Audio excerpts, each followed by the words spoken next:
I met Alona back when our children were going to St. Elizabeth and Seton School, and they are now much older. She's a little younger than I am, so I guess I have to go back to 75 years. Actually, I met Alona the year before I joined the board.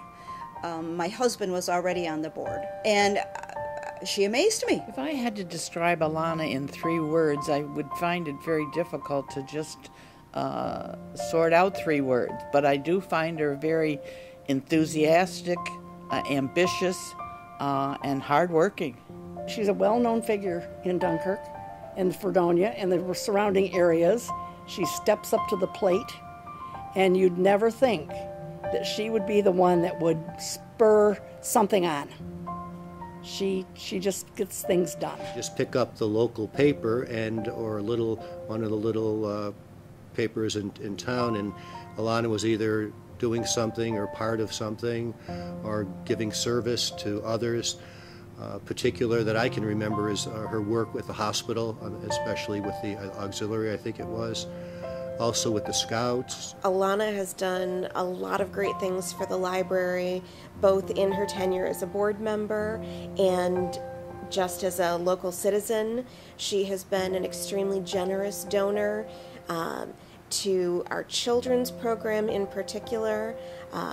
The summer reading program was a particular passion project for her, and she really loved supporting that. She has helped the library get security systems, new furniture as it was needed, and a whole lot of supplies for the children's room, including a brand new laminator, an air conditioner, a lot of terrific things. Alona is a non-assuming person. She's gracious, she's kind, she's very humble. She is always looking out to help other people to the best of her ability, and she's just a wonderful, kind-spirited person. She sets goals for herself and pushes to get them. And if anybody wants help, they want things or they need things, she's the first one there to say, okay, I'll do that. She was willing to say, well, what do you need for the parish? And she came forth and I says, well, these are some of the needs that we have, and I gave her a list of things, and she opted to take care of the bells. A beautiful symbol of the bells, because the bells not only calling people to worship, but it goes out to years ago to tell people time. And of course, time with us in the church is forever, because we're in God. And you just think of Alona willingness to do that. And I can remember the day that the bells returned after they were taken down, and Alona was there for the rededication of the bells with the St. Hyacinth school community. And the beautiful part of the bells of calling the community to prayer, but also a willingness to give of her time and her efforts to allow that to be part of the community as they would sound for many, many years. She's always got a new idea, or she's got a new thought, and yet she's very careful to present them in a way that's going to be accepted, and she also is very careful to accept everybody else's ideas. Once again, it's hard to find one thing, and I don't know what she would consider her most significant accomplishment, but I think her time and energies at Camp Gross is certainly one of the highlights. A couple years, 3 years ago, she came to our board of directors at Camp Gross, as she is also on the board, and she had been to another function, and they were raising money by selling bricks. So she said she would like to take that on as a fundraiser for Camp Gross. 50 bricks was her goal. She is now 5 times that. So it's just, that to me is amazing, in that she was even surprised herself. One evening at one of our meetings, we noticed that the flag out in front of the camp needed to be replaced. So we talked about purchasing one, and Alona said, well, let me see what I can do.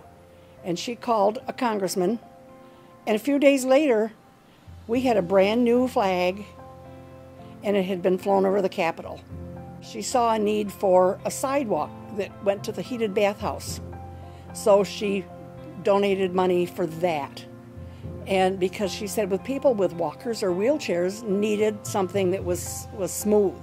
We needed new stoves in the kitchen because ours were very old. We had gotten a small grant, but she donated the rest of it. Her enthusiasm is contagious.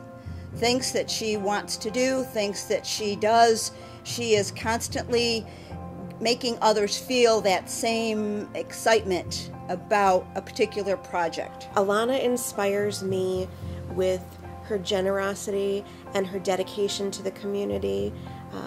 I can't think of a time that Alona saw a need in the community and didn't rise to meet it. She's just a spry lady. The legacy that I would hope would be left behind for Alona, that people would step up to the plate and try to emulate her. I think that the legacy that Alona leaves is the importance of investing in your community.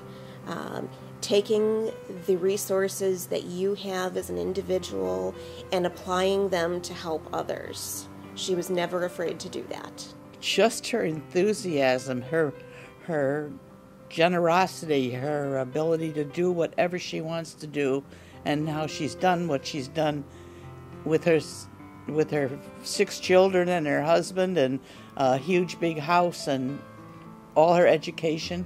She just is amazing. The main part is that we're all called to service, and that's what Jesus was about.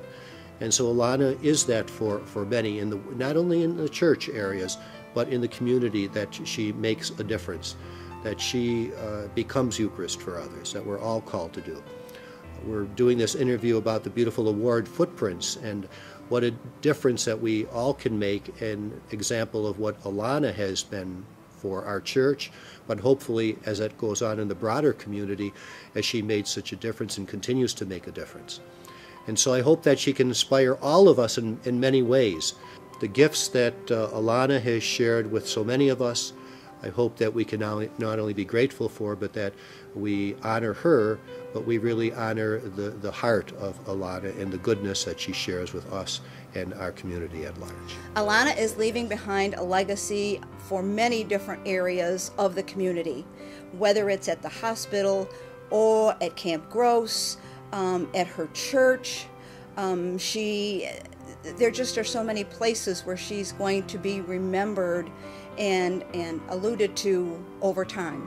I don't want it to stop. I'm not saying a farewell. I'm saying keep going. We've got things to do yet. We love her and we want to keep her.